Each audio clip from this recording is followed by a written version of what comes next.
শীতে দর্শনার্থীদের আনাগোনা বেড়েছে। বাগেরহাটের বিশ্ব ঐতিহ্য ৬০ গম্বুজ মসজিদ ও খান জাহান আলীর মাজার সংলগ্ন দিঘি এলাকায়। বাগেরহাট রিপোর্টার শওকত আশরাফের পাঠানো তথ্য ছবি নিয়ে ডেস্ক রিপোর্ট। প্রতি বছরের মতো এবারও শীত আসতেই দর্শনার্থীদের আনাগোনা বাড়ায় প্রাণ ফিরে পেয়েছে বাগেরহাটের হজরত খানজাহান আলীর নির্মিত ৬০ গম্বুজ মসজিদ ও এর আশেপাশের ঐতিহাসিক স্থাপনাগুলো। এসবের স্থাপত্যশৈলী আর পর্যটক বান্ধব পরিবেশে মুগ্ধ দর্শনার্থীরা। তাদের আকৃষ্ট করছে খানজাহান আলীর মাজার সংলগ্ন দিঘির সৌন্দর্য।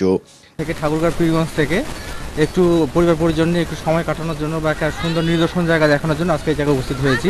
এই ৬০ গম্বুজ মসজিদ হচ্ছে একটা অনেক সুন্দর জায়গা। যে আমাদের একটা স্বপ্ন ছিল এই জায়গায় আসবো, আজকে আসতে পারছি। আমি দেখে অনেক ভালো লাগতেছে। আমি এখন অনেক প্রাউড ফিল করতেছি। আমাদের পূর্ব পরিস্থিতি যারা ছিল তারা আমাদের জন্য আসলে এমন কিছু রেখে গেছে যেটা আমাদের আজীবন স্মরণীয় হয়ে থাকবে। দেশি বিদেশি পর্যটকদের নিরাপত্তায় প্রয়োজনীয় ব্যবস্থা রেখেছে প্রত্নতত্ত্ব অধিদপ্তর। পানি, ওয়াশরুম এবং সিটিং অ্যারেঞ্জমেন্ট পরিষ্কার পরিচ্ছন্ন এগুলো আমরা সুন্দরভাবে রেখেছি। আগের তুলনায় রাজস্ব অনেক বৃদ্ধি পেয়েছে। সরকার গত বছর আমরা এখান থেকে প্রায় ১,১৬,০০,০০০ টাকা আমরা সরকারকে রাজস্ব দিয়েছিলাম। বছরের শুরুতে দর্শনার্থী বাড়ায় গেল বছরের চেয়ে এবার বাড়বে রাজস্ব আয় প্রত্যাশা প্রত্নতত্ত্ব অধিদপ্তরের। মাছরাঙা নিউজ ডেস্ক।